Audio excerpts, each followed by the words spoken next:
Yes, we are back for part two of the Christmas special from the Cheltenham Roar. Back again with Dave O'Keefe and Andrew, the host of the finishing line, the man himself. Andrew, how was that? Was that better? You're no longer the main man, Dave. I don't mind. It's all right.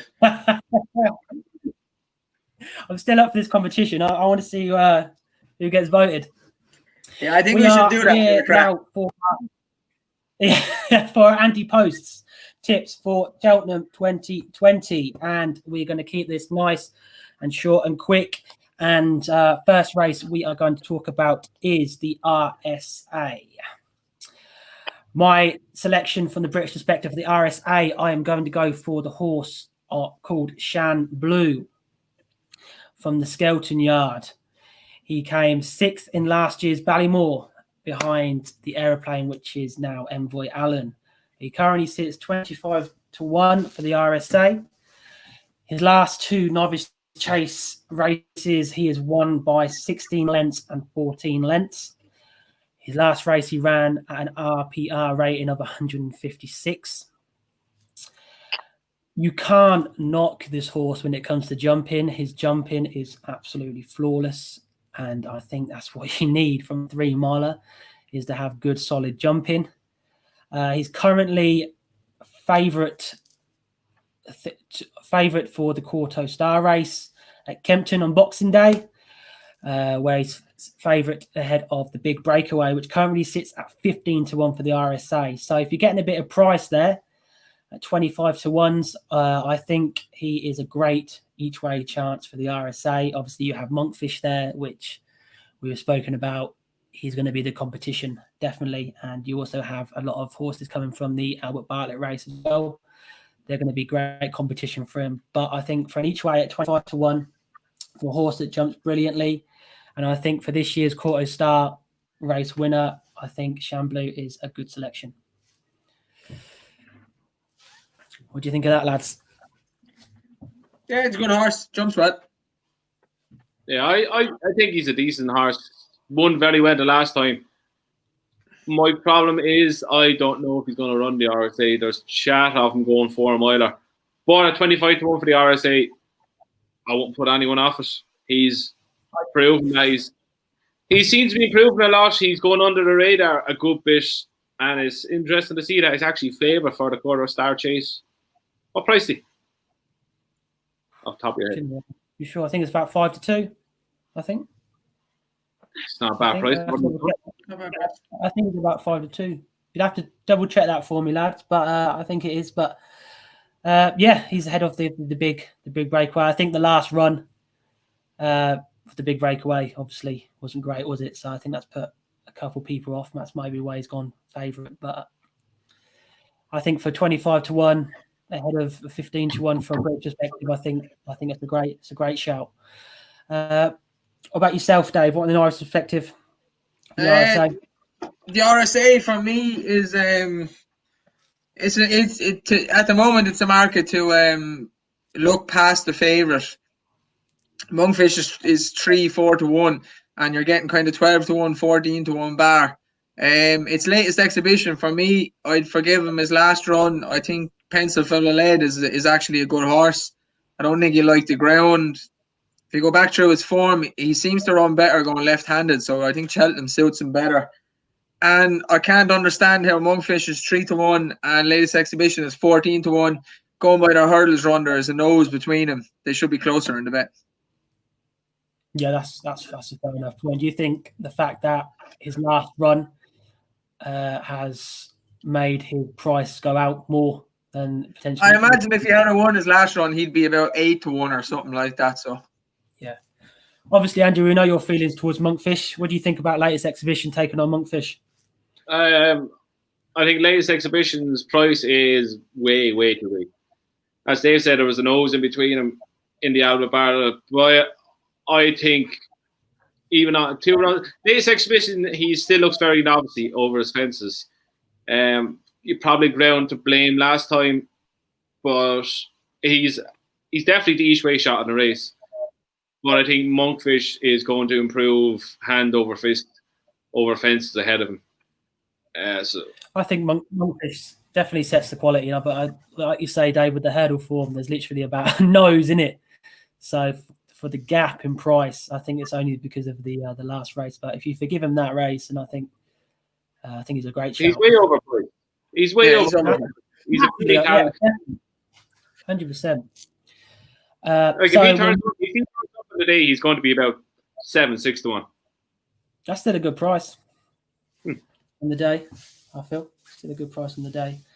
Right, we go to the Supreme, where I had a little think on this, and I tried to get something with which was a bit different, with a bit of value, and I stumbled across this horse, which he was racing, I believe, tomorrow. I believe he's racing at Ascot, which is my Drogo. Okay, he's another Skelton horse. Not like the Skelton horses. I'll just picking these two for today. He has only had 2 runs, which he came second on his first run at Cheltenham, and then he won in a strong race at Newbury on a novice hurdling against one of the favourites for the Supreme, which was Flinter Sacra. Obviously, we can't really understand what Flinter Sacra is going to be like. He could just bombed out because it's first race. He could still come on and be a very, very good horse. Obviously, the brother to the famous Sprinter Sacra. But what impressed me was just the way he came home. He doesn't jump very well. I think he needs to improve very much, and I think he still is a bit when it comes to riding. Especially last furlong to Harry was trying to get him to go, and he wasn't getting anything. But then, as soon as he did get a response, the horse just flew home. Absolutely flew home. Like I say, I do think there is an improvement that is needed from this horse to win a Supreme. I think they might get him out for this race. Obviously, I think Friday. He's running tomorrow, where I think he's 3 to 1, which I think is a great price. If you think it's a bit of value there, I think they might get him out maybe once more, maybe in February. And I'm just hoping that we can see the best from him in the race this week. And as long as he improves his jumping, I think he's a great chance, and he's one of the horses that will storm home. And I think he will handle any ground as well. What do you think? What do you think of my selection, my Drogo for the Supreme? Well, it'll all depend on tomorrow. If he gets bet tomorrow, I don't think he has a chance, to be honest. No. So we shall see fairly fast. He won well. He beat the big hype horse that was. His price was way too short for what he's done. Like he's only in price because of who his brother is. It's the same with Envoy Allen's brother, who's running tomorrow as well. He's probably short enough of the market because he's Envoy Allen's brother. His jumping was absolutely non-existent. It's like he never seen a hurdle in his whole life. It was chronic. I cannot go anywhere near that yoke ever, unless he decides to turn himself inside out and decide to realise that he's actually a racehorse. But your horse beat him well. It looked still very green, and there's a lot of improvement to come out of him. 100%.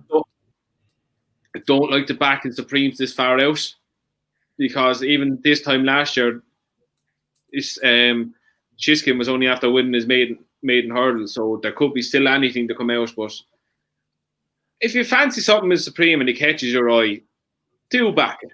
Because if you think he's going to go there, majority of them will veer between that and the Ballymore. Like I say, I don't like backing one that caught my eye, and I've backed already at huge prices in Golo.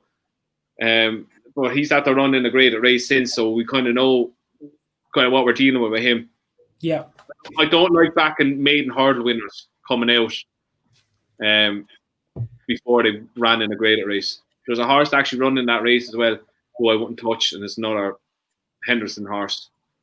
He won a maiden hurdle. He didn't even run the maiden hurdle. Yeah, another horse in the Iron Photo colours run the other day, didn't he? Which everyone's probably going to get on because of the whole shifting factor. Nah, you were talking there at the start, and I was like, please don't put up this horse. Please don't put up this horse. So Dave, what about yourself as Supreme? One from left field, and I'll be honest, I don't even know if Andrew will know him. Joseph O'Brien's horse called Kescon Risk. Never heard of him. He's won a bumper and he's won a maiden hurdle. He was bought for pretty big money, and the maiden hurdle he went off on, he bet a decent enough horse of Gordon Eddiels, and he was back like the feet was out the question. JJ Slevin nearly got him bet that day. The horse got him out of jail, and he kind of said it in an interview afterwards, the esteem they hold the horse in. So I imagine you'll see good things from him. He's about 25, 33 to 1. But like Andrew said, it's kind of a long way away, and there could be loads of horses come out in the meantime. So at this time of year, try and choose something that's a good price and might have caught your eye. And I thought he was good the last day. So Yeah, I haven't seen him, so I can't really comment on him, to be honest. I take your word. I'm sure he'll be out over Christmas at some stage or early January. Kescon Risk is his name. Before, what was that horse that Aidan had that had to go into Joseph's? It's in the Triumph market. Yeah. I'll check for you now. That's why we're thinking of it. Talking about Joseph. Look at that, United are getting bet. Are they? Yeah. Dean Henderson just made a big boo-boo. The horse that went from Aiden's to Joseph's is Dawn Rising. He ran well in a couple of graded like ledger trials and stuff like that, and he's going hurdling. So what's the price for this horse? 25's there on Paddy Power. I just checked. 25s. Oh, great. No worries. That's good. And then we'll move on to our last one for today, which will be the Champion Chase. I will crack on with mine. There's no introduction needed for this horse. It's probably one of the best horses we've seen probably in the last 5 or 6 years, especially over jumping, is Altior. He's currently 7 to 1 for the Champion Chase, which is amazing. To think he's 7 to 1. Still have to pinch yourself. I know he didn't come out. I know he didn't win. He didn't come out and race last time out when we all thought he was going to. But that only means good things. I think he's going to come out the Desert Orchid when he's facing Put the Kettle On, which will be definitely a good test for him. And I think that race will definitely see where we are in the Champion Chase market, which horse we think is going to progress. I think 7 to 1 is an absolute steal if you want to be on the Altior camp and just be with everyone on the day and just hoping and praying that Altior can make it 3 from 3. So, yeah, the Champion Chase win has got to be 7 to 1 Altior. The Black Airplane is way overpriced. Yeah, he is definitely overpriced. Way overpriced. Yes, way for that. It's just... if he wins at Kempton, he's going to be 4 to 1, 7 to 2. Easy. Plain and simple. Yeah, 100%. Dave, what is your selection for the Champion Chase? For me, I'll be honest, I think the English hold the key to this, and I don't think the English will win a lot of races over Cheltenham, to be honest, because the Irish going over there are a strong bunch. And if I really had to pick one this far out, I'd be going for Politologue, because you're unsure of Shakan and Altior. But from an Irish perspective, I'd say Put the Kettle On. Being an Arkle winner, to have a great record then going into Champion Chases over the years. And we'll see how good she is really against Altior at Christmas in the Desert Orchid. I wouldn't say, to be honest, Kempton will suit her. It's very fast and sharp track. I think Cheltenham's plays to her strengths. She's 3 for 3 at Cheltenham. But if she was a couple of lengths behind Altior, I think she's a right chance in the Champion Chase then. So would you wait until she gets beat by Altior at Kempton to back her? Yeah, like it wouldn't surprise me at all if she's beaten at Kempton and then maybe gets closer or turns the form around to Cheltenham. Cheltenham's her track. She wants a stiff track, and that she loves the hill as well. So I think, but yeah, I definitely wasn't impressed with the Arkle last year. Yeah, unfortunately, I was on Notebook, the other Henry de Brabant horse last year in the Arkle, but definitely won it very, very well. What do you think, Andrew? On Irish perspective, for Put the Kettle On, or are you in the Chacan Poursoir camp? Put the kettle on. Let's start with Put the Kettle On first. She's a very, very tough mare, unbelievable jumper, as hardy as you want as for a mare. She gets all the allowances. I think she's definitely the best each way bet in it. 3 from 3 at Cheltenham. Our last year's Arkle winners, Dave said all Arkle winners coming into Champion Chase have an unbelievable record, and he's trained by. Look, this is not even because I like Henry Brown. He's trained by the best 2 mile chaser trainer in Ireland and England. He's unbelievable for getting horses to jump properly, use their jumping to get lengths of fences. There's one way of running with her. She's going to go out. I'm not so sure that Kempton won't suit her. I think if she gets away on the lead, there's the line of fences down the back might play to her strengths. I know where Dave's coming from with the stiff track at Cheltenham, but I think if she gets away from, she'll run a huge race with Altior close around her. With Chacan, look, Chacan could be the best 2 mile chaser we've seen in recent times, but he's run 5 times in 4.5 years. Will he get there? Yeah. Who knows? Back before going this far out at Cheltenham, not in a million years, would you? There's a lot of questions. Will he act at Cheltenham? Will he even turn up at Cheltenham? So you don't know. Do you take 4 to 1 on what could be a superstar, or do you take the 7 to 1 on, or 7 to 1 with Altior, or 12 or 8 to 1 with Put the Kettle On? You'd take the other 2 all day long. Yeah, I definitely like on this. You got the Chacan, you got the Put the Kettle On, you got Altior, you got Politologue. Obviously, the safer bet seemed to be Politologue and Put the Kettle On, because you got more faith in them turning up there. And you have the other 2, but the other 2 obviously stand out miles ahead on recent form to do the other ones. Obviously, Politologue won the Champion Chase last year, but that wasn't really much of a Champion Chase last year. Definitely the Soy went off odds-on favourite and just absolutely bombed out. And it was a mess of a race last year, I have to say. And Politologue just took the race by the horns and just took it from the front and just dominated it all.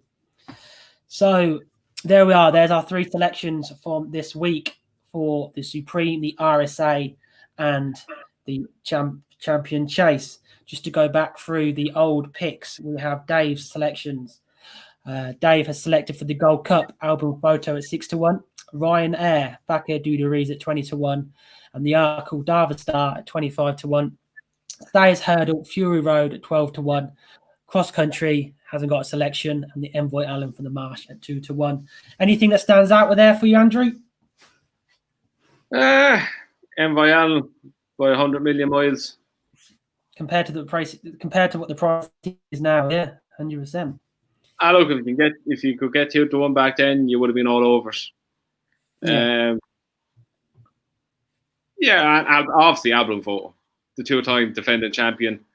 He's never going to get the credit he deserves. 6 to 1 is a huge price. If he ran more than twice in a year, he'd be bloody very, very sharp. 6 to 1 is a huge price for him. Yeah. So they are the 2 I would take out of that. And I got a feeling that price 6 to 1 probably won't change until the day. I think I'd stay solid at 6 to 1. I think, because obviously they've got his own routine, and he doesn't really cry out in those other races. I don't even think he'll go off favourite. No, he probably won't. Who do you think will? Probably it'll depend on who will win the Savills at Leopardstown over the weekend or Christmas. I think Milan Indo will win it. So if he wins that and then follows up at Leopardstown in the Dublin Race Festival, I presume he'll go off favourite. Yeah, it's definitely a good shout. Obviously, you got Champ as well if he's going to make it there. I know there's a few talks that there was he needs to make it over fences first. It was all hanging on a schooling session, I think it was, for him to go. Obviously, I think Cheltenham will play a big part in it if he comes out and wins comfortably the King George. I think just the bookies will latch on to him hard, I think, especially being over in Britain. He's not going to stay 2.5 miles up Cheltenham. Who knows? I know. I know. Andrew knows. Andrew knows.